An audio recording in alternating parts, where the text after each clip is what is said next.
तो नमस्कार प्रणाम रउआ सब के। हम बानी चंद्रभूषण भट्ट। अगला 5 मिनट हमारा साथ जुड़ल रही तो रउआ सबके आज के अखबार में का महत्वपूर्ण खबर बा, योजना से संबंधित, शिक्षा से संबंधित, पॉलिटिक्स से संबंधित और खेल से लेकर के देश विदेश से संबंधित का महत्वपूर्ण खबर रउआ काम खातिर बा, एकरा बारे में हम रउआ के बता दें।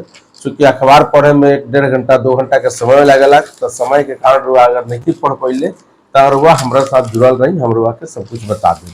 योजना की अगर हम बात करें तो सबसे पहले जो हम बात करम वो मिथिला हाट की बात करम। क्योंकि मिथिला हाट के तर्ज पे कभी रउआ सब अगर मिथिला हाट गइल बानी तो देखले हो खब कितना बेहतरीन बनल बा। और वही हाट के तर्ज पे एक छत के नीचे जहाँ खरीदारी से लेकर मार्केटिंग से लेकर के तमाम खाने पीने के लजीज व्यंजन से लेकर सब सब कुछ एक जगह मिली, एक छत के नीचे मिली। वैसे ही सैर सपट्टा का भी वो जगह होला, उस सब कुछ निर्माण एक छत के नीचे हुई। तो मिथिला हाट के तर्ज पे पटना में और रोहतास में दो जगह पे हाट बने जा रहा बा। पटना में जो हाट बनी वो 48 करोड़ के लागत से बन रहा बा, और जो रोहतास में बनी, रोहतास के इंद्रपुरी में जहाँ जलाशय व जलाशय के आसपास में ही बनेला, क्योंकि वहाँ पर स्विमिंग वगैरह तमाम फैसिलिटी डेवलप कई जाला। तो इंद्रपुरी जलाशय भी बनी, वो 28 करोड़ की लागत से बनी। दोनों में स्थानीय उत्पाद के बिक्री और लजीज व्यंजन जो बिहारी व्यंजन बा, बिहार के अलग अलग जिला के उ सब चीज परोसल जाला। ओकरा में जो लोग पर्यटक आवेला वो काफी खुश होके जाला। तो काफी बेहतरीन चीज बा। अगर ये बन जाए तो एक तो उद्यमी के लाभ हुई, और दूसरा का हुई कि जितना छोटा छोटा युवा वर्ग के जो व्यापारी बा तो उनका वो हाट में जगह मिल जाला, तो उनका भी लाभ होला। तो उसमें सब कुछ एक छत के नीचे सब कुछ मौजूद रहेला। ये हाट हुए, और मिथिला हाट के तर्ज पर पटना और रोहतास में ही दोनों हाट के निर्माण हुई। एकरा अलावा बिहार में पर्यटक के दृष्टिकोण से पर्यटक हमारा तरफ खूब आवश्यक, ओकरा खातिर बहुत तरह के काम पर्यटन विभाग के द्वारा और अन्य विभाग के द्वारा कल जाता। तो उसमें रोपवे के निर्माण हो रहा बा। तो अभी तक जो रोपवे बा नालंदा में बा, और मंदार पर बांका के मंदार पर्वत पर बनल बा। अब आगे जो स्कीम बा, यह स्कीम के तहत रोहतास में और जहानाबाद में, मतलब गया के प्रेतशिला में और रोहतास के मुंडेश्वरी माई के मंदिर काफी रमणीक और काफी बेहतरीन मंदिर है। ये दोनों जगह पे अब जाए तो ये रोपवे के निर्माण हुई, और रोपवे के निर्माण होके से पर्यटक काफी बढ़ोतरी हुई है, और जे लोग दर्शन करे आई जाई ओकरो काफी सुगमता हुई। ई फैसला लिहल गई बा बिहार सरकार के द्वारा। दूसरा महत्वपूर्ण खबर योजना से संबंधित बा कि अगर रउआ अपन दान में जमीन दे रहल बनी, चूंकि पंचायत में पंचायत भवन बन रहा बा, और पंचायत भवन में बहुत जगह ऐसा बा कि जब अभी तक जमीन उपलब्ध नहीं हो पाई। तो वैसा कितना जमीन बा, पूरा 1665 पंचायत में सरकारी भवन बन चुकल बा, पंचायत सरकार भवन, और 269 जगह पे जमीन नहीं मिलल। तो 269 जगह जो भी अपना भूखंड के जमीन के दान करी, तो उनका बाप दादा जेकरा नाम पर कहीं ओकरा नाम पर पंचायत सरकारी जो पंचायत भवन बनी ओकर नामकरण कल जाई, और हमेशा के लिए याद रही। तो बहुत अच्छा होला, दान में दिल जमीन स्कूल खातिर मिल जाए, पंचायत खातिर मिल जाए, तालाब खातिर मिल जाए, ये सब चीज खातिर मिलेला, तो आजीवन तक वो पीढ़ी के नाम लियाला। तो ऐसे ही अगर पंचायत सरकार भवन खातिर वो अपन दान दिल चाहतनी तो यह में आगे बढ़ चढ़ के आगे आई, और 269 गो ऐसा जगह बा जहाँ पे अभी चयनित देखिए वो सरकार के वेबसाइट पर रह जाए तो सब कुछ मिल जाए। मुख्यमंत्री street light, solar street light के तहत जितना भी स्ट्रीट लाइट लागल बा ओकर जहाँ जहाँ लागल हो या बुत गई, मेंटेनेंस ना हो, तब मेंटेनेंस खातिर योजना जारी हुई कि कम से कम मेंटेनेंस होत रहे। कुल 6,23,000 लगभग सोलर लाइट लागल बा, लेकिन ओकरा में से बहुत सोलर लाइट देखब तो जलते नहीं थे। तो यह एगो बीमारी बा। ऐसे में मुख्यमंत्री जल जीवन हरियाली के तहत 25,200 कुआं के जीर्णोद्धार कर गई बा। अब गर्मी बढ़ रहा बा, तो गर्मी में कुआं के काफी विशेष महत्व बा। ऐसे में 18,554 सोख्ता भी बनावल गई रहे, निर्माण करावल जा चुकल रहे, लेकिन अब तक ओकर स्थिति जो बा वो बहुत सुखद नहीं है। जहाँ बा वहाँ अमृत सरोवर तालाब के रूप में और कुआं के रूप में डेवलप बा, तो काफी बेहतरीन बा। तो अगर वो गांव भर में बा, अगर वो कामयाब कंडीशन में नहीं है तो वो पंचायती राज विभाग के शिकायत करके ओकरा के ठीक करा सकी ना। अगर ठीक बा तो ओकर लाभ रउआ सब उठाई। ये महत्वपूर्ण खबर बड़ुए। अब सभी यूनिवर्सिटी में बहुविषयक शिक्षा के पढ़ाई हुई, उससे क्या हुई कि आवे वाला दिन में नौकरी वगैरह मिले में काफी सुगमता हो जाई। तो ये अच्छा खबर बा। उद्योग विभाग लगातार बिहार में उद्योग लागे एकरा खातिर कई तरह के प्रस्ताव कर रहल बा और लगातार कल मीटिंग भेल रहा। मीटिंग में पता चल के 154.53 करोड़ रुपए के निवेश के प्रस्ताव अलग अलग कंपनी के द्वारा आयल बा। अलग अलग जिला में ये सब लागी। अब एकरा में डिटेल जानकारी रहुआ समय समय पर मिलत रही। अभी भारत पाकिस्तान के युद्ध होल है, देखनी है पहलगाम में आतंकी हमला के लेकर के। ओकरा में भारत ने सिंधु जल के नदी के पानी के बंद कर दिले बा। तो सिंधु जल संधि जब रिजेक्ट कर दिले बा तब पाकिस्तान में काफी परेशानी बढ़ गई बा। तब पाकिस्तान फिर से गुहार लगवा बा कि कम से कम पानी पर, इस जल संधि पर पुनर्विचार किया जाए, जिससे कि हमनियों के यहाँ कुछ पानी मिल सके। अब बेचैनी हो गई, लोग ना बुझाते रहे जब निहत्था पर गोली चलावल रहे, लेकिन जब पानी ना मिलना तो पानी बिना तो मछली छटपटा के मर गई, तो आदमी तो ऐसे ही मर जाए। ओकरा मैगी बनावे के पानी निकल बार बार कहीं ना, तो अब कहता है पर विचार करे के। लालू यादव के खिलाफ जो पूर्व मुख्यमंत्री हैं बिहार के, काफी सम्मानित व्यक्ति हैं, लेकिन उनके करनी का फल उनको भुगतना पड़ रहा है। इस बुढ़ापे में भी उन पर मुकदमा चलाने की राष्ट्रपति ने मंजूरी दे दी है और इसकी सुनवाई इसी महीने के 23 तारीख को होना है।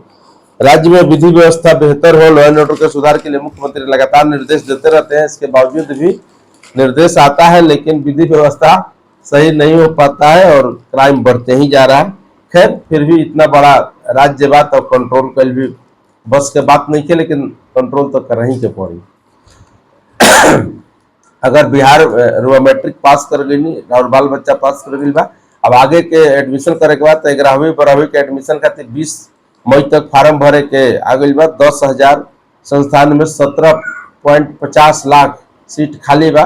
तो जल्दी से भर के अपन एडमिशन पक्का करी ताकि आगे की पढ़ाई हो सके, भविष्य उज्जवल हो सके। होमगार्ड के शारीरिक परीक्षा के बहाली आज से हो रहा बा। 1469 पदों पर बहाली हो रहा बा। अगर रोजगार जो कोई युवा बा तो ओकरो खातिर बढ़ो कि सहायक अभियंता के पद 1040 सहायक अभियंता के पद पर बहाली हो रहा बा। 28 मई तक आवेदन कर सकिना। ये सब चीज चल रहा बा एक साथ, ये सब जरूरी बा जानल। बिहटा एयरपोर्ट के बाद पटना एयरपोर्ट में कागजी कार्रवाई बहुत दुरुस्त नहीं भइल, अभी बहुत कुछ करे के बाद।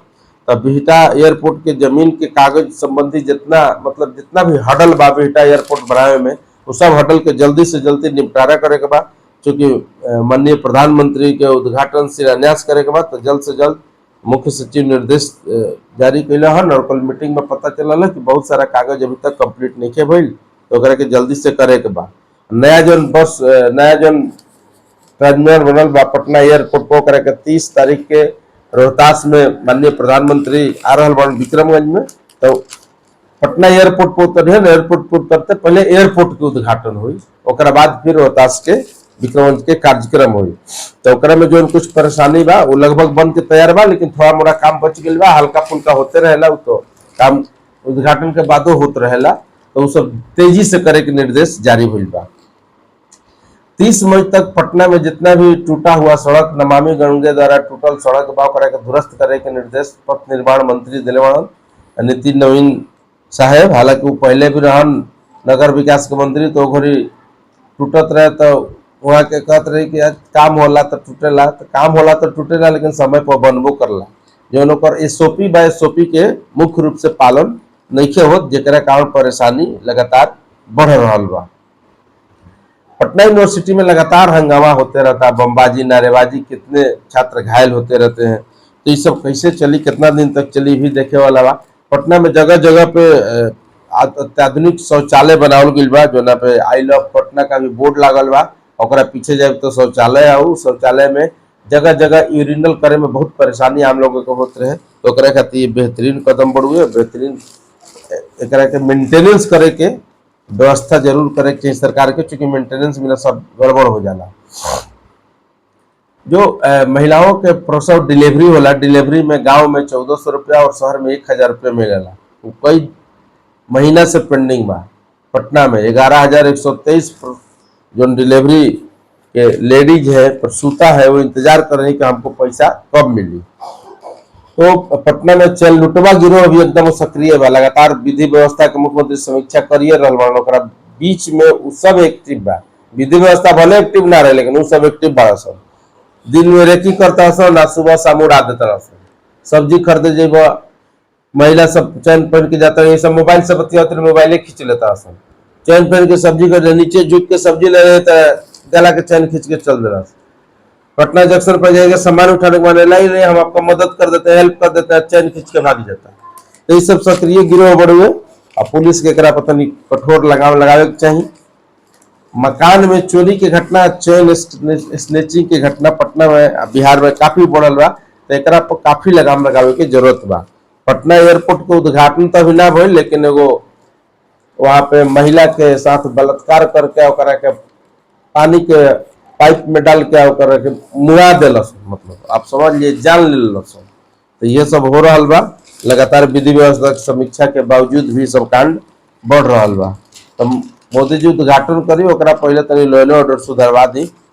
नीतीश जी के तनी बोल दी कि तनी ठीक ठाक कर दे। हालांकि नीतीश जी तो बोलबे करलन नीचवा तक पालन हो जाए तब न।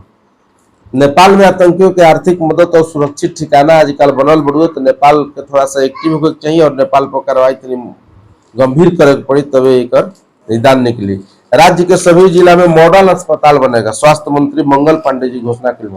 मॉडल अस्पताल तरह जरूर बना दे, इंफ्रास्ट्रक्चर खड़ा हो जी, बिल्डिंग खड़ा हो जी, nurse, teacher, doctor, technician, machine चलावे ऑपरेटर, सब कहाँ से लाई?